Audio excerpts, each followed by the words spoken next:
Okay, well, again, thanks again for letting for QCycle letting me come back just to finish off this talk.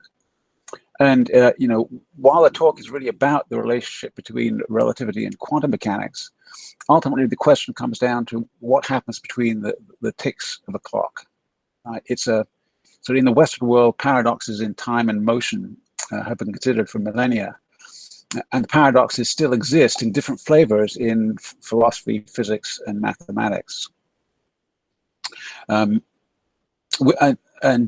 this talk really is about the fact that with the advent of special relativity, there was actually a dimension change in the question of what happened between the ticks of a clock. So special relativity tells us that space and time are intrinsically linked. So between any two events of a clock in space-time is actually a space-time area. And this changes the way that clocks mark time. And we shall see that this is what makes the Dirac equation tick. First of all, we're going to recap the last talk. And there was a bit of a prologue just to give context. And then we moved over to probability, because as a theory, we're probably all reasonably comfortable with probability, and we can sort of see where we are. Then last time we went to the idea of binary choice. And there's a very quick way for going from binary choice to walks. And we found out that some things were, in a sense, not a surprise at all, in the sense that, oh yeah, we could find the diffusion equation by starting with binary walks. We could find the telegraph equations, but we also found that with a little bit more probing, we found something that was a bit unexpected, and that's the Dirac equation. And we started to think about the idea of Dirac's clock. So this time, what we're going to do, we're going to quickly go through the context again, and then we're going to have a look at the thermodynamic clock and the problems with the thermodynamic clock. And we'll go to what might be called the pocket watch suggestion. And then Minkowski is going to walk in and give us some suggestions. And we'll look at a couple of little animations and then just summarize. So we started out with really a stereotyping. And the reason is simply that we need different perspectives on what we're going to be doing. So mathematicians, in the end, mathematicians tend to say, well, we don't want to, in the end, link the mathematics directly to real-world objects because it can be misleading. So mathematicians, in a sense, skirt the problem. Applied mathematicians take the other approach. They go, well, in a sense, I want to try and encode my understanding of what's going on from mathematics in the sense that one can pull off the shelf and just use. And so there, in a sense, the understanding of the process, there's an encoding process by bringing in the mathematics. And so everything happens, in a sense, at the beginning. Modern theoretical physicists are in a sense, more severely constrained. They work within a mathematical framework and they explore that. And of course, the difficult part is the interpretation at the end. You get stuff that mathematics that's consistent, but then what's the relationship with the so-called real world or the world of objects? So there are tensions in both mathematics and physics that are related, but in some ways it's easier to see and has a longer history in mathematics than it does in physics. So in mathematics, the tension is between the discrete and the continuous, and that's been there in mathematics at least the time of Newton and Leibniz. In physics, there's also a tension between classical and quantum, but it's not quite so easy to see because physicists take the opposite perspective that the image of real numbers compared to the real world is so strong that the tendency is to think in terms of continua. So what we did last time is we invited a couple of distinguished ghosts to come and referee the proceedings. And a chronicler, where again, this is a caricature, it's unfair in some ways, but it's in a sense, it's just in fun. And chronicler is going to support his statement that God created the integers and all the rest was the work of man. And Cantor is, delights in the transfinite. So his perspective is, you don't have to fuss with just integers. There's a whole world out there that you get at when you include real numbers. So what we're really going to try and do in the end is to come back to the idea of applied mathematics and say, can we look at the real world in such a way that we can see the Dirac equation as it arises in applied mathematics? That is, we go in with a picture that we find, oh yes, this mathematics fits the picture of what's going on. So when we do that, we'll see that if you start in the discrete in Minkowski space, you actually see where the Dirac equation comes from in quite a clear fashion. So that's really our task. So remember, where we're going to start is where hopefully there's very little disagreement. We're going to start with probability theory, which I think both mathematically and from the point of view of intuition, it's fairly straightforward. So we're constructing some measure, and the probability of an event is restricted to be greater than or equal to 0 in connection with our notion of likelihood. A second axiom would be that the probability of the sample space is 1. So physicists would call that really a normalization. And the thing that makes probability work is this statement that the probability of the union of events, provided they're all disjoint, is just the addition of the probabilities of each event. And we're not going to quibble about infinity at this point. We're always going to start with a finite number. So those three axioms roughly encode our sort of naive notions of likelihood.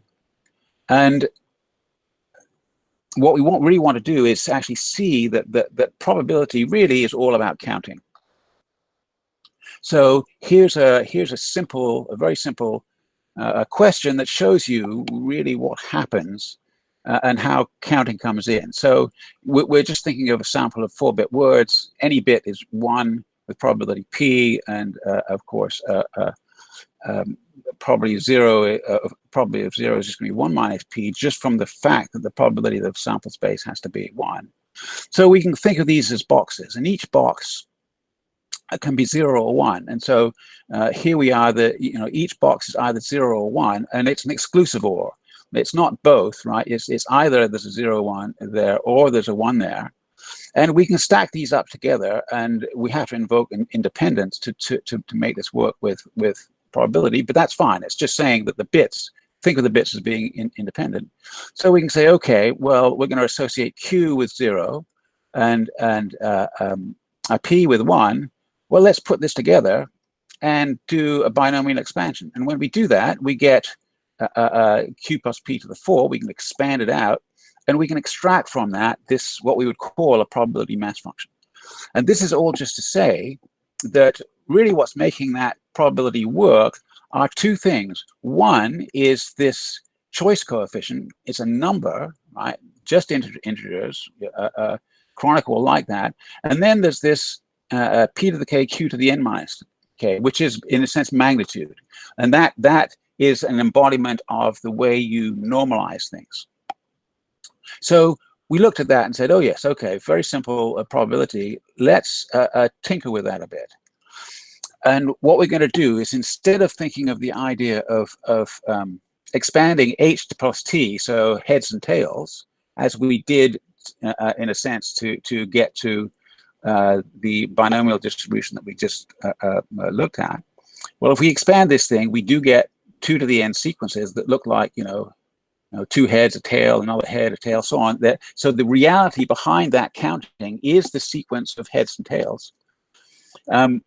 So what we're going to do is say, okay, let's replace h by p, standing for persist, and s by standing for switch. So we're thinking of walking in 2 dimensions, and we either continue in the same direction with a persist, or we switch directions with the s. And let's have a look at that, because that if we look at p plus s to the n, that's a series of sequential instructions that are telling us where to go in a two-dimensional space that's giving us a path. So we looked at that and said, we need one more thing to be a bit clever about counting, because in the end, we're going to be running into these huge binomial coefficients. So let's just be a little bit sneaky about doing that. So what we're going to do is we're going to change P from the identity matrix into this 2x2 matrix here, in which the 1, 1 element is e to the minus ik delta x. And so what's going to happen when you're in state 1 and you hit P, all you do is you increase the k counter here. You increase the k counter here at the bottom as well. So whatever direction you're in, you persist in that direction. And all we're going to use this for is counting. And the switch is just like the original switch, which was sigma x. So as k goes to 0, P goes to the identity and S goes to the sigma x. So we look at that and, oh, hang on, sorry. So we look at that, and the idea is what we really want to do is we want to expand P plus S to the power n to give us an n-step walk. And when we do that, we can see what's going to happen. That each element in the 2x2 is actually going to be a polynomial involving powers of e to the plus or minus ik delta x. So we look at we looked at that in the case of diffusion, and basically Kronecker complained and said you had all these things that we don't like. So let's look at the patch to that was to look at the Poisson walk generator.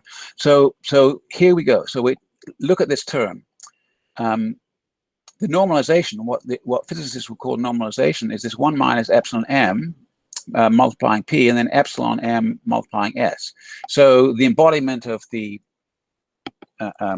probability of the sample space being 1 is the fact that 1 minus epsilon m plus epsilon m is 1.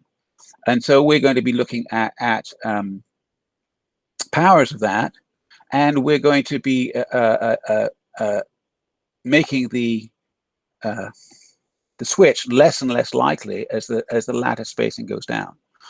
And when we took the limit, we found this function. There was the e to the minus mt times these hyperbolic functions, and at the time, I called that the thermodynamic clock, and there's a reason for that. Here's Boltzmann to tell us the reason. The clock itself is really quite ubiquitous in classical stat mech, and one way to think of it is think of Newton's law of cooling that just says that the rate of change of the temperature difference is just proportional to the temperature difference itself. Only in this particular case, it's as if you're in an extent of exchanging heat with something that is at fixed temperature. You're exchanging heat with objects that are the same size and heat capacity. And we can see this in the plot of that F. Here's the plot of the F. So notice what's happening. So this is, looking at F as a function of t, and because this is a 2x2 matrix, you can give it initial conditions and let it run, and you see these two things, right? You start off, well, one component is 1, and it's approaching a half. The other component is 0, and it approaches a 1/2 below, and you can see what's happening. The probability of the sample space being 1, and just means that when you sum the ordinates here, they always turn out to be 1, and this whole thing is just a clock. In fact, there are two clocks, right? You can think of the upper clock between 1 and 1/2 is 1 clock, and the one between 0 and 1/2 is the other clock, because they're these two bodies that are really exchanging heat. And this is quite ubiquitous in statistical mechanics and thermodynamics. So, oh, I think we missed one. Hang on. No, I guess we didn't. Okay. So, okay. So here's Boltzmann's comment on Kroneker's comment that these clocks are all intrinsically discrete. That's true. And that's because if in this case, if we're thinking of a fluid, then the molecules themselves are discrete and they're not at infinite density. So they take a while. They have mean free paths and mean free times. So if we model the particles as point masses with instantaneous direction change on contact, the entire fluid is almost everywhere not ticking. Right, the ticks are when molecules collide and change direction, and the number of ticks per unit time is finite. However, the intertick interval, when you look at the whole fluid, is tiny. It's of the order of the mean free time of a single particle divided by a number that's of the order of Avogadro's number. So it really is, it's tiny, and it's much too small to be measurable. So even in the 21st century, you couldn't pick that up. And so the use of a continuum as an approximation here is a good one. So let's just see what Kroneker has to say about that. So Kroneker would say, okay, well, if it's understood as an approximation, the thermodynamic clock is quite okay. However, the thermodynamic clock functions as a clock because it's got an inverse function, and the inverse function actually exists for all non-negative t. However, in the discrete case, the two curves in the above get too close to resolve. Okay? The thermodynamic clock just breaks if it's discrete. One way of thinking of that is think about the isotope clock, right? If you're using, say, carbon-14 dating, you can use it out to whatever its rough limits are. I think it's about 14 or 20,000 years of that order. By that time, you're so far out in the clock that the deviations outweigh the signal that you get. So all these isotope clocks have limitations. The clocks eventually break because you've run out of things to tick, essentially. So Kroneker's complaint at this point is simply to say, look, the PDF and solutions don't tell you this, right? You're really dealing with discrete entities. When you take the continuum limit, you don't see that there's a problem with being discrete. And in any case, the thermodynamic clock would not be suitable for example, a non-transient elementary particles, simply because of this. Right? The thermodynamic clock relies on real numbers. It relies on infinite information capacity. Right? The thermodynamic clock, what happens is the ticking eventually stops near the decimal point, and you only see it farther and farther out as you go down, say, a binary expansion of the clock. And eventually it drops off the end of the accumulator. If you think of a clock as an accumulator, it runs out of digits. So it can't work as a clock for a particle. Okay, so at this point, the white rabbit comes in and says, look, discrete versions of the thermodynamic clock break, and continuous versions require too much information. So here you go, you can borrow my pocket watch. The good things about that are, well, you can give it a finite memory. Kroneker would like that. Elementary particles could use it for local guidance. Cantor could make it continuous. And the idea of constant speed and acceleration bypasses the problem of using relative velocity as a clock in the presence of the equivalence of inertial frames, right? You might think initially that you can use relative velocity to control clocks, but then you either have to give the universe an absolute time, or you have to compare it with something. If you compare it with something, then it has to be over an infinite distance. So the idea of relative velocity isn't going to work. Okay, then because it's the right rabbit, it throws in something extra and says, well, Boltzmann could attach these clocks to helium-4 atoms, letting them interact with his thermodynamic clocks at low temperature, allowing him to discover a superfluid helium. So that's the white rabbit being a little bit bizarre. Anyway, what's Kroneker's comment on this? Well, he would suggest, we could in fact build a discrete version of the Dirac clock as we, in a sense, as we did before. And the question there is not a matter of physics. It's just about counting, right? So our previous discussion was all about counting. It's not physics. So what we would need to do is we'd need to extract it from the probabilistic context, and we would also need to abandon the continuous world line paradigm. So again, Kroneker is sticking to his gun, saying, look, yes, you can do all of this, but you have to think in terms of discrete systems. As soon as you bring in real numbers and a continuous world line, it's not going to work. So he's now asking for some guidance on special relativity. So Minkowski enters the conversation.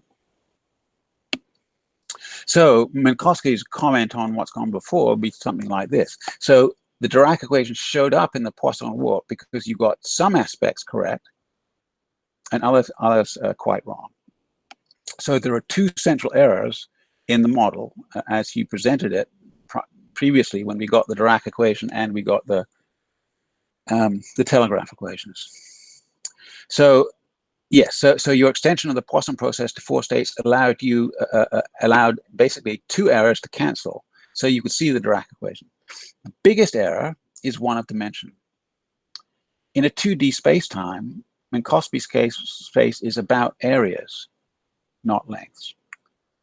So the use of the lengths to measure time is a holdover from the Galilean transformation. It assumes that we can still treat time as independent from space. So we're going to consider the discrete clocks in Minkowski space. So Minkowski at this point is in a sense siding with Kroneker, saying, let's have a look at the discrete case. So if we look at this little figure down bottom left, so that's one of the Poisson paths that we were looking at in a week ago. These little arrows just show where the switches are, because remember we in that Poisson walk we always move along what Minkowski would call null lines. Okay, and so this looks like a path. So we persist until we hit a switch, then we change direction until we hit a switch, and then we persist, and again. So the corners here are the switches. Now the difference between this and being in Minkowski spacetime is that as we this picture really just gives half of what is really there. Right? Here's what's really there. So think of these the black dots as these events. It's every other event from the previous line. So the previous path was this guy the right-hand envelope. So we go out, first switch, back again, second switch. So this path here, just going back, look at the right-hand envelope there, and the path in the previous one. They're the same, except now we've colored these paths, going through red, blue, green, yellow repeatedly. But we put in the conjugate path that touches the original path at the space-time points. So here, the dotted line represents a piecewise linear world line between points. So in here, we can sort of think of that as being the world line between these points. And the thing to notice here, that now we've gone to a discrete picture. Every time we have a tick, well, we're not really looking at the world line between them. We're looking at the causal area, which is the intersection of the pass cone of the point and the future cone of the previous point. So the reason for the coloring is that the four colors encode the four directions, you know, past, future, left, and right. And yes, the dotted line is just our approximation of the world line. And so really the difference here is that between the world points, between the points we would think sit on the world line, there are areas rather than just world lines. Okay, so the Poisson process that we used to generate the telegraph equations previously viewed the right-hand boundary of our causal area as a warp constructed by binary instruction. Now that goes along, that ties in perfectly with the idea of probability, where we started out and said, well, when it was heads or tails, it was either a head or a tail, not both. Okay, so the exclusive or tied in with that. So the idea of persist meant that you stay on a line segment, and switch meant that you encountered a corner. So in terms of probability measure, the idea of the discrete and the continuous in that model coexisted peacefully. The expected number of events, number of corners, was discrete. It was a Poisson random variable, only a finite number of these, so Kronecker was happy. The inter-arrival time was a continuous exponential random variable, so Cantor was happy with that. However, if we're in Minkowski spacetime, the inter-arrival time is a spacetime area, not a length. Okay, it's not in Minkowski space. It's not about the length when you look at how you got there. It's about the area. So the Lorentz boosts in spacetime preserve the Euclidean area of the causal region between the events, and not the Euclidean length of the approximate world line. So this is a bit more subtle, even than the old question in mathematics as to whether points are parts of lines or not.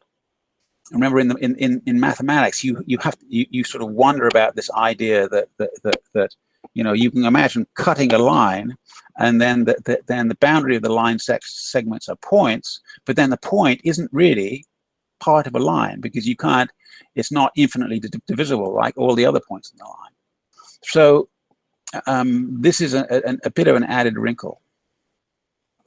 Now let's just see how the calculation that we did do, which in a sense seemed to look at both the Poisson walk and the Dirac. So when we were looking at the Poisson walk, it just looked like this, right? We had events that we thought of as existing discrete points on what we would call really the null lines in relativity. So a path would look like this. So just coloring it red and blue, you're just going between states, and it's only one side of this this sequence of areas.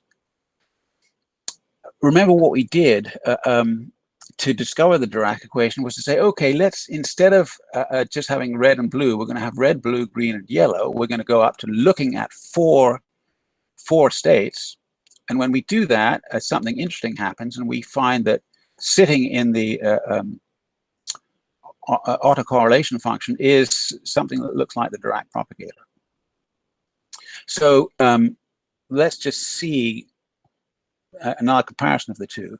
So the Lorentz transformation, what does it do? Well, if we take a boost, if we think of the original clock in its stationary frame, if it looks like this sequence of areas on the left, when we boost it, what does it do? Well, what it does is these areas, the actual area stays the same, and you get the time dilation, right? There are hyperbola that join these points.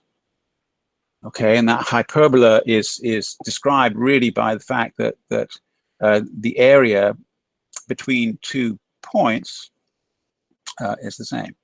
Notice this in the Galilean transformation. There's none of that.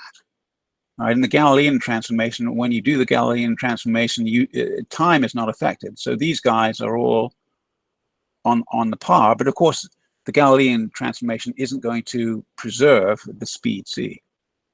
So the Galilean transformation is quite wrong for spacetime, and Minkowski is telling us this.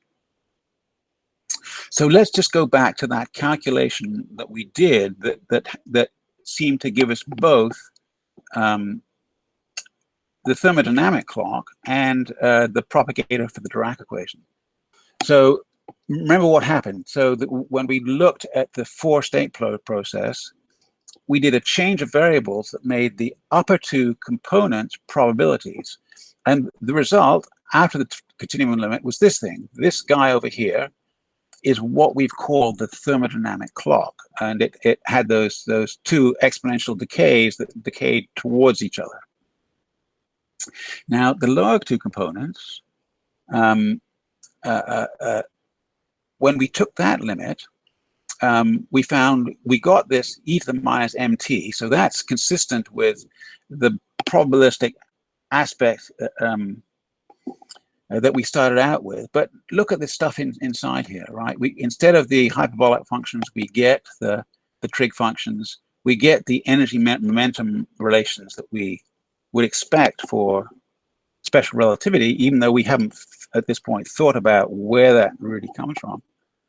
But the one thing that also changed was that sigma x that appeared up here, right, is now replaced by something we might call sigma q. It's I sigma y. It's this 0 minus 1 1 0 that actually Lou talked about earlier on. So we're going to let's have a quick look at both of those pieces. Right, here's the thermodynamic clock, and the equation is properly normalized for a probability. Right, this by itself satisfies the probability that sample space is 1. So the e to the minus mt is the thermodynamic clock, and it's consistent with the Galilean transformation. We'll see why later. One thing that's slightly interesting is the hyperbolic functions actually respect they by construction we're looking at independent events along the null lines, and they give rise to modified Bessel functions in the variable t squared minus x squared. So even this very primitive probabilistic model actually knows, in a sense, knows about proper time. And that's all by construction. Okay, and so the restrictions that are placed, the restriction that the probability of the sample space is 1, gives rise to this thermodynamic clock. Let's look at the second piece. The second piece looks like this, right? Same thing, persist or switch.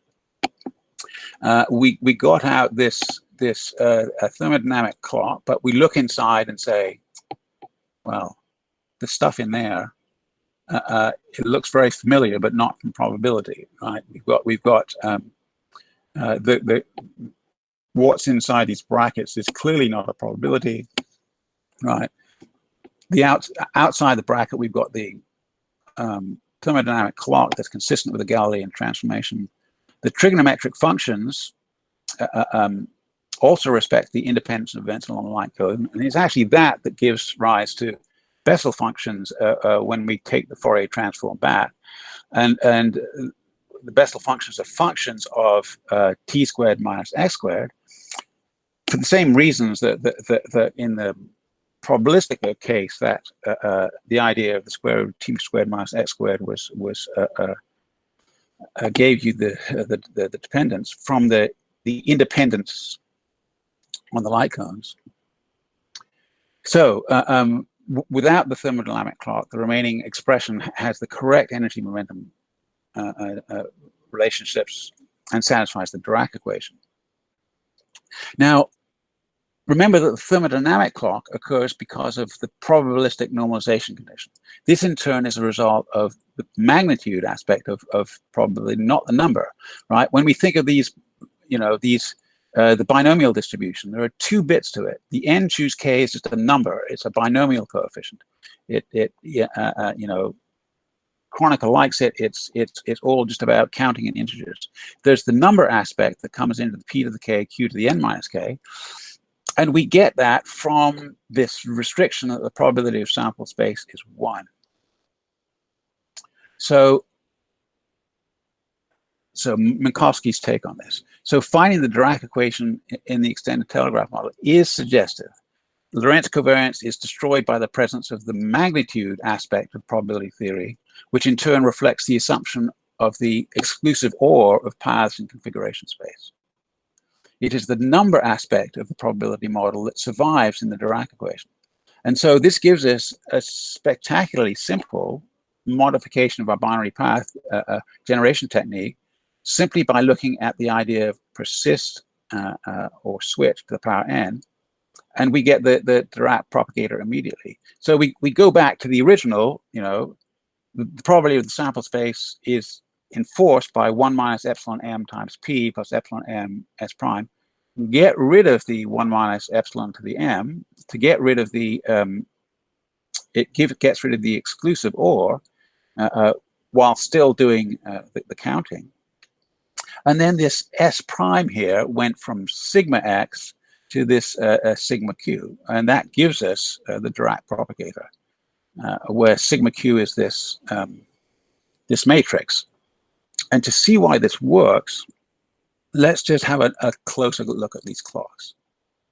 So this is borrowing Lou's idea of diagrams and just looking at these things. So here's the clock that the Poisson war uses. And so we look at this thing and say, okay, here was this thing that looks like two bodies being brought together and they're exchanging heat. So here's the thermodynamic clock. And the thing that did the switching was sigma x. And so it looks a little bit like this. In terms of a recurrence relation, xn looks like 1 upon xn minus 1. And we can look at the idea of the thermodynamic clock by saying, okay, let's change scale at each iteration by saying, okay, project this into a third dimension, and we'll see a diminishing size, while still keeping this form of the square tilted on its side. So in a sense, there's a limit as a diagram, and what we're actually calculating is this guy here, the 1 minus epsilon m to the power t upon epsilon, which goes to e to the minus mt. So there's a thermodynamic clock. Just to see what happened for the diffusive clock. So remember, with the diffusive clock, the P and S were equally balanced. You were equally likely to have either a P upon S. But when we took the continuum limit, this relationship, delta x over epsilon goes as 2d over delta x, became involved. When that became involved, our square that looks like how we traverse from we're going forward in time, and then we're going either to the left or right in equal distance. As epsilon is refined, that square gets flattened. Okay, and what happens is the square, in the end, is replaced by, in a sense, wavefronts. Okay, and this is completely okay with the idea of the independence of space and time. So this decouples space and time in the continuum limit, and the clock itself loses its two-dimensional aspect. And another way of saying that is the signal speed becomes infinite, and that is consistent with the Galilean transformations.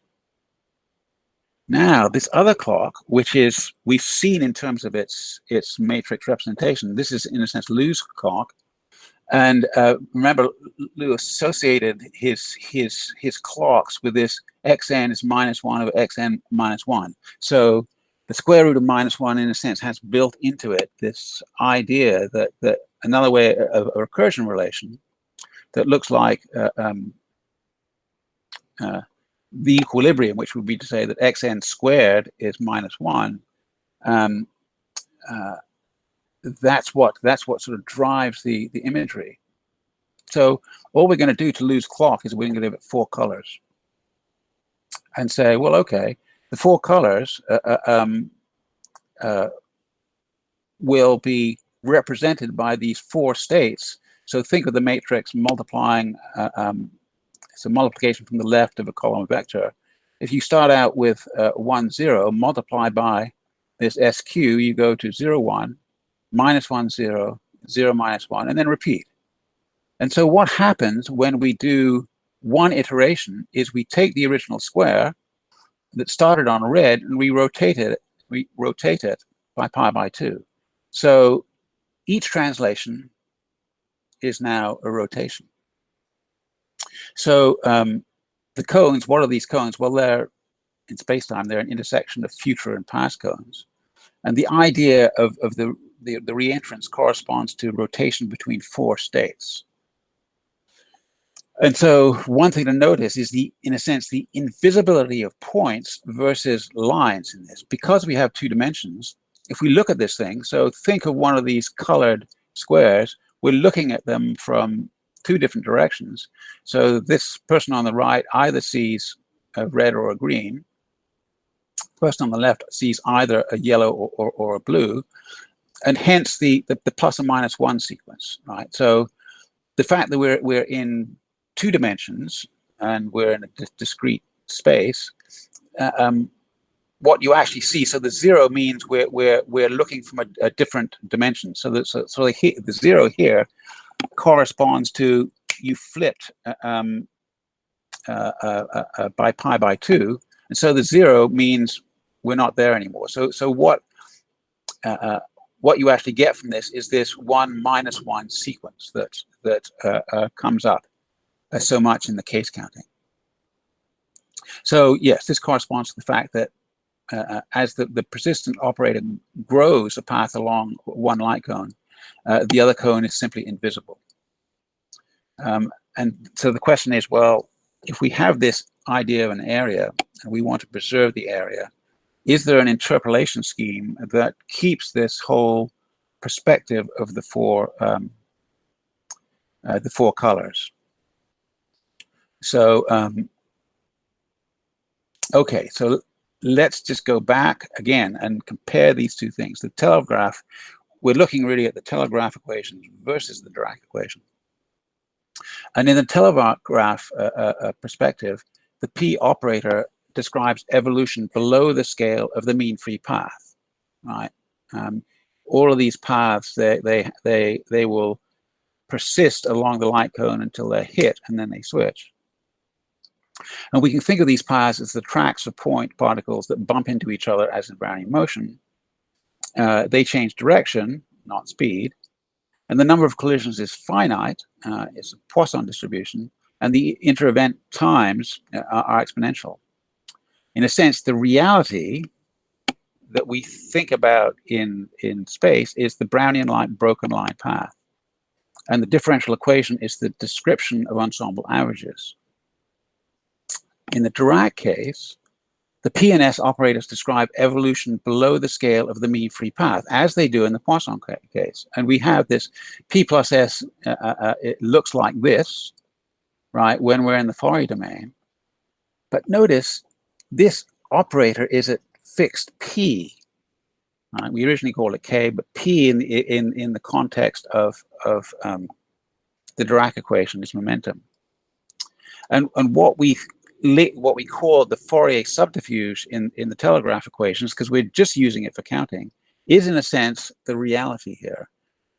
Because if you're in Minkowski space and you're really thinking of particles moving in there, well, in Minkowski space, still, if you let a particle go and there's no forces, it's going to stay on the eigenspace corresponding to P. Its inertia isn't going to be changed.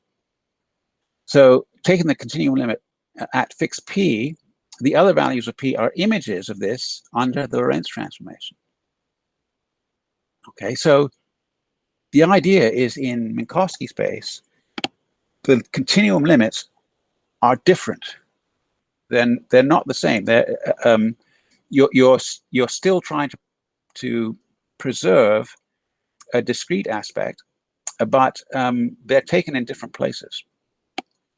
So yeah, so the exclusive OR of the probability model is now gone because this is not the ensemble average of the stochastic paths for the telegraph equations. Okay, so this is sort of more on that. If we just look at this, the P plus S, here's what it looks like for the Dirac equation. Notice how neatly it's actually expressed in terms of the Pauli matrices. So it's like this P plus S is telling us, look, use vectors. And you know, as suggested by the White Rabbit, that we have a discrete version of this. So if we restrict the whole thing to a 4-state clock, we never see the continuum limit come in. It's always flips between the two directions. We don't need a continuum limit. And at this resolution, everything is finite. Kroneker's happy. Only 2 bits of information are needed for this resolution because it's 4-state. And when we ask the question, well, what does the continuum limit look like that interpolates between the ticks? Because now the continuum limit is going to be happening at fixed P, and in a sense, that is the reality. Well, the scalar word line by itself can't describe this. So instead, it becomes the domain of a function that supports the description of corsal areas. The function itself is like a portable version of Newton's rotating bucket. Okay, so what about this implication of I? So we found the Dirac equation in the extended telegraph model. We can see that we do get the Dirac equation. We can see why the probability model is inapplicable. The remaining question is one that haunts all of quantum mechanics, right? Why I, or its better replacement, sigma q? Why is it that we get this, right? When we said we had this immediate prescription for the Dirac equation, which was to get rid of this 1 minus epsilon n, get rid of the probability of this sample space, and change sigma x to sigma q, that did it, right? So why does that work? Okay, so Kroneker has, in a sense, an answer to this, right? So, in a sense, we are all thinking like physicists here in assuming continua in space and time. The question is not really what is I or sigma q. The question is what does sigma q in the context of the sums of binomial coefficients that we have been looking at all along, what does it actually do? So we need to know what is being counted and why before we take a continuum limit. And here, just recall that we found the Dirac equation in the combined telegraph-Dirac formulation within probability theory. We found it, right? It was just a sense, it was about numbers. When we look more closely at paths, keeping 4 states rather than 2 in the continuum limit, this is what extracted the Dirac equation. And when we change variable, we recover the original probabilistic theory with sigma x as the switch operator in the upper 2x2 system. That's what happened. The lower 2x2 system replaced sigma x with the period 4 switch sigma q. This looked at sums and differences of binomial coefficients. And the fact that a limit exists at all means that there's a period 4 symmetry in the binomial coefficients themselves. Right? If it wasn't there, you wouldn't find it. So the probability model extracted the period 2 symmetry. The Dirac equation extracts the period 4 symmetry. And the plus and minus case counting can be seen as a net equity filter. So what do we mean by net equity? So think of your worth as being your savings minus your debt. Right? The Dirac equation looks at net equity to enforce equivalent paths. So here's a quick perspective on what's happening. So think of the an electron source. This is the old double slit experiment. And the thing is, fixed P is what is expected in Minkowski spacetime, as in the Newton equivalent. But in the way we're thinking of this is there's one path, but there are different frames in which it can happen. So if something goes through this slit, and the same image goes through this slit, then because you're summing net equity, if the two states are the same color, this thing adds. If the two states are the opposing color, well, they add with plus and minus 1. So there's an annihilation. So pairs of paths through the double slit have, if they have opposite equity, the contribution of the pliers cancel. End of story. Right? The pattern is the pattern there is induced by space-time, and so the propagators rather than the PDFs add here. All right. So what we want to do is just quickly look at animations. What we're saying here is the way we think of paths. So if we look at this diagram on the left, we always think in terms of, well, as time goes on, we're creating a one-dimensional subspace, so we can think of the world line as being this line that goes up the middle. But then when we in Minkowski spacetime, when we put points along this line, we have to obey this coloring. There are essentially 4 states because between any two points in Minkowski spacetime, there's a causal area. So let's just ask the question: how do we form these things? And in order to do that, I'm just going to have to quickly show a couple of animations just for fun. So I'm just going to choose another window.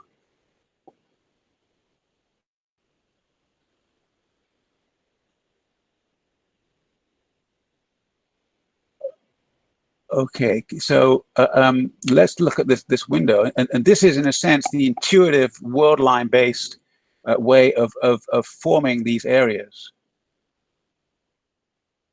Hopefully you can see that. So we're marching along this one-dimensional world line, and we have to form these causal areas between the points. Now, I call this the anticipatory.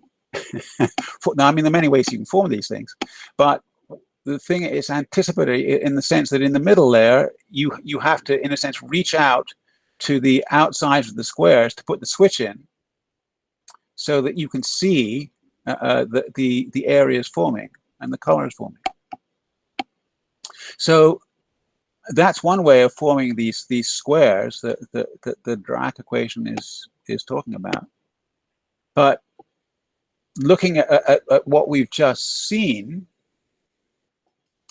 in terms of the Dirac equation, this is actually how the Dirac equation does it. Let me just stop presenting and choose another window.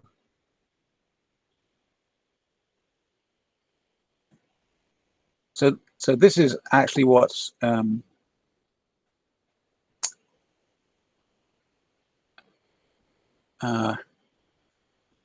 is what the Dirac equation is telling us in a sense.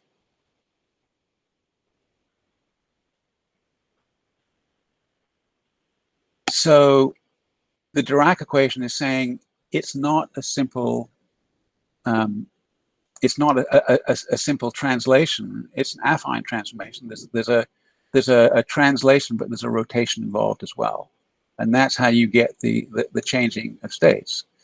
And in a sense, this does make sense. If you're going to carry a clock with you that works in space-time, then you've got to employ a rotation simply because just comparing velocities isn't going to work. So let me just go back to the talk, and then we're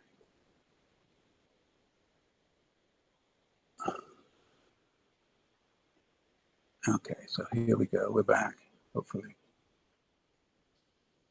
So, okay, some comments. So one comment is to say, and some justification for that, well, I prefer the rabbit out of a hat approach of Dirac. It's quick, and at least he talks about physics as opposed to binomial coefficients. And he produced the Dirac equation fully fleshed in 4D with little effort. And you apparently only have a picture in 2D. So here the white rabbit comes to the defense. Well, Dirac's version is quick, but in actual fact, we spent the better part of the last century trying to decode it. Right? We still don't really know what the Dirac C is, and the positive and negative frequencies and so on is difficult to interpret. And so, siding in a sense with Kronecker, perhaps if we understand the counting first, the physics will take care of itself. But as far as seeing the 2D version, the 4D version, it comes from the 4D version comes from 2D really pretty easily. So here's we can do it by prescription, just by looking at how we got the original one. So the propagator we have found encodes binary choice in a very specific way. In the 2D version, there are two vectors in the sense of a geometric algebra. Sigma Z is the space vector. Sigma Q is a period 4 switch operator that looks a whole lot like a vector. So what do we need if we're going to go to 4D? We need two more space vectors that anti-commute, and we need a period 4 switch operator that anti-commutes with the vectors. So this will work. We take the identity matrix and make it, in a sense, a two identity matrix. So the identity matrix of 4x4s. Sigma Q, we just say, well, all right, we have to allow enough room for the original problem, and so sigma Q just looks like this. We can call that I beta. And then the sigma X, we've got to be able to prescribe a direction in space-time so that the direction in space-time along with the original t-axis gives you a space-time area. And so you can encode the a direction in terms of these alphas, okay, which anti-commute. When you do that,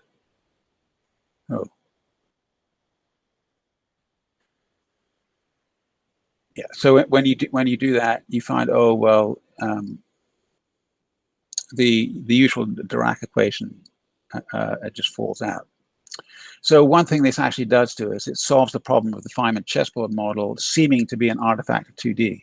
So all of this stuff, in a sense, was known with the Feynman chessboard model, but the thing that prevented sending it to 4D was this very powerful image from Feynman himself that you're really only talking about paths, when in actual fact you're not talking about paths. You're talking about areas. So that visualization, in a sense, confuses the extension to 4D. This is not a path integral when you get to 4D because you have to stick to a time-like area to get the stretch in the Lorentz boosts. So yeah, recognizing the chessboard model actually describes causal areas makes the picture much more simple. Okay, so final comments. So Kronecker, all of this was still about binomial coefficients. It's simply a counting problem. However, on the good side, it's good to see that that the counting methods are implicated both in the thermodynamic and periodic clock. So the former was obvious, has been obvious for many years. The latter, perhaps, is a more difficult to guess. Cantor's response to that is, well, look, it took continuum limits to see the symmetries of the binomial coefficients appear, and it's only by probing these what Kronecker would call artifacts or counterfactuals associated with real numbers that we see beyond the smooth objects of calculus, which of course is true. Boltzmann, on the other hand, well, look, physicists did not believe statistical mechanics when it first arrived, and this was largely because the smooth world of the calculus is just too good to pass up. It's alluring to an extreme degree, which I'm sure we all can sympathize with that. And in this sense, perhaps beauty and conciseness in mathematics can ultimately discourage exploration. So Minkowski. So yeah, my famous declaration that space and time as separate entities should disappear was also missed by the majority of my generation. The model of a world line as a one-dimensional curve in space-time persisted even though the inter-event area implicated by space-time is dimensionally very different from the world line. So I guess we'll leave the final word to Dirac. So Dirac, from the beginning of quantum mechanics, beauty has been our chief guide when it comes to theoretical physics. And had we not had an eye for beauty, we would still be constructing numerical recipes via old quantum theory. I mean, I think that's fair comment. So partial differential equations do apparently hide stories based on both number and magnitude, but along with the story, a lot of clutter departs in the continuum limit. So, and the fact that PDEs work at all is in actual fact a small miracle. And where will we be without them? Okay, well, thanks for listening. If there are any comments, happy to field them. Thank you very much indeed, Garnet. That was beautiful.